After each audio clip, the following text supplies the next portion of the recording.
السلام عليكم ورحمة الله وبركاته. أهلا بكم حبايبي متابعين قناتي قناة نانا هوم. يا رب تكونوا بخير داخل وخارج مصر، بحبكم كتير في الله.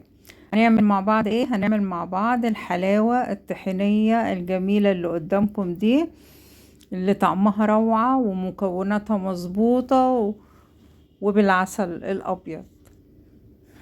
شايفين ما شاء الله ما شاء الله، ومش هتاخد من وقتكم كتير، ومكوناتها بسيطة وفي متناول الإيد وموجودة في كل بيت. دلوقتي طلعناها من التلاجة وقلبناها وقطعناها.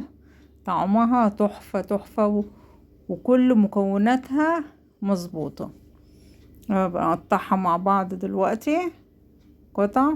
الكمية دي طبعا قليلة، اللي عايز تزود على الكمية بتكرر المقادير، يعني بتضاعف المقادير. تمام، اهي شايفين القطعة جميلة ازاي وناعمة، وما شاء الله ما شاء الله جميلة، وطعمها جميل ما شاء الله. ان شاء الله تعملوها وتجربوها وتطلع معاكم جميلة. نقول بسم الله الرحمن الرحيم ونصلي على رسول الله عليه افضل الصلاة والسلام، ونشوف معانا ايه.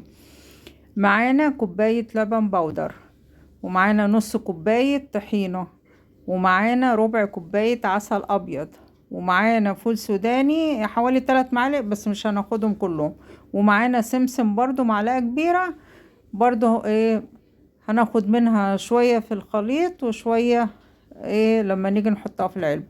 دلوقتي هنحط الطحينة في البولة، وهنحط عليها العسل الابيض، وهنحط اللبن البودر وشوية سمسم، وهنخلطهم مع بعض كده.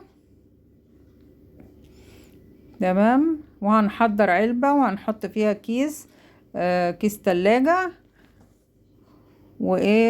وهنعجن بقى بايدينا. هنلم الاول الخليط، هنلم العجينة يعني والخليط، واهي ما شاء الله متماسكة معانا، الكميات اللي حطيناها مظبوطة ما شاء الله.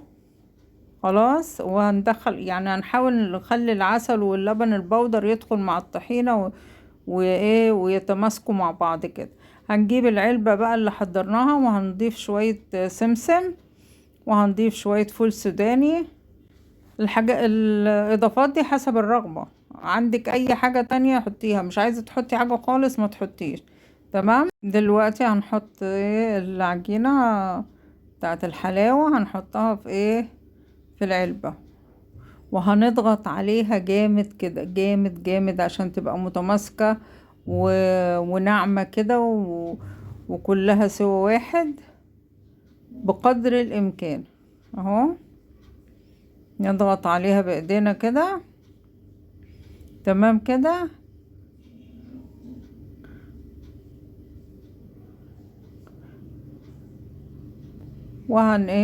هنقفل بقى العلبة. هنقفل الاول الكيس ونضغط عليه برضو ضغطة حلوة كده، وبعد كده هنقفل العلبة ونحطها في التلاجة حوالي 3-4 ساعات كده، وهتطلع معانا بالشكل الجميل ده.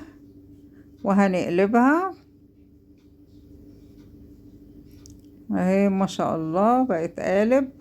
السلام عليكم ورحمة الله وبركاته، إلى اللقاء في فيديو جديد سهل وسريع ومفيد. وما توفيقي إلا بالله عليه توكلت وإليه أنيب.